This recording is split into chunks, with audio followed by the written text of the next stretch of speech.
পুরনো বেদনায় উথলে পড়ছে পাকিস্তান। ইসলামাবাদের বুকের ভেতর আবারও বাজতে শুরু করেছে কাশ্মীর পুরোটাই নিজেদের করার গান।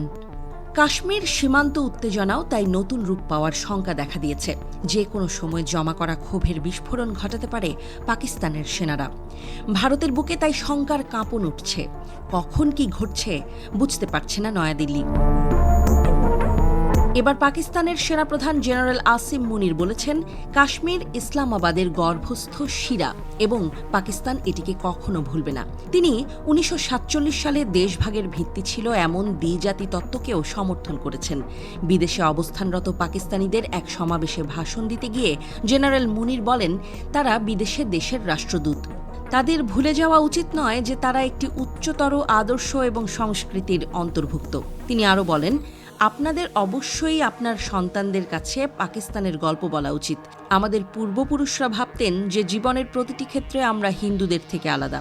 আমাদের ধর্ম, আমাদের রীতিনীতি, ঐতিহ্য, চিন্তাভাবনা এবং উচ্চাকাঙ্ক্ষা আলাদা।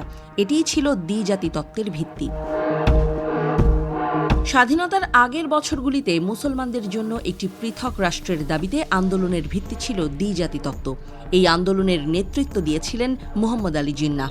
তিনি পাকিস্তানের প্রথম গভর্নর জেনারেল হয়েছিলেন।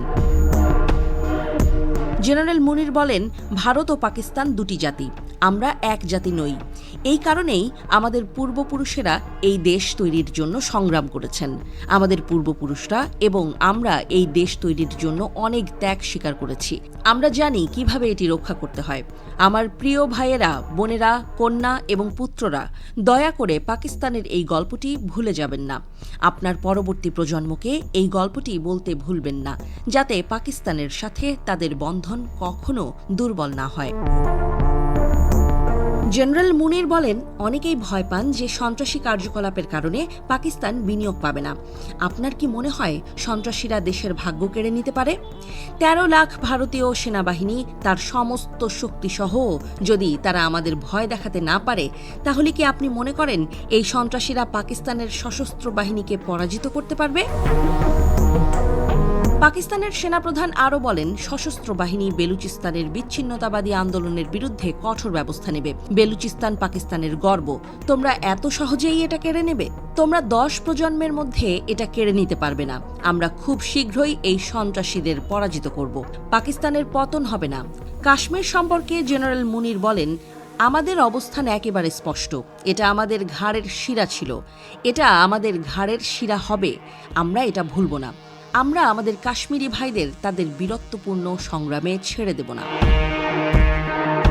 পাকিস্তানের সেনাপ্রধানের ঘোষণায় দিল্লি এখনও নীরব ভূমিকায়। হয়তো কাশ্মীর নিয়ে নতুন আতঙ্কে আছে নরেন্দ্র মোদীর প্রশাসন। তবে এবারই প্রথম নয়। পাকিস্তানের সেনাপ্রধান এর আগে গোটা কাশ্মীর নিজেদের নিয়ন্ত্রণে নেয়ার ঘোষণা দিয়েছিলেন। তিনি বলেছেন, কাশ্মীরকে পাকিস্তানি ভূখণ্ড বানাতে প্রয়োজনে ইসলামাবাদ আরও 10টি যুদ্ধ করবে।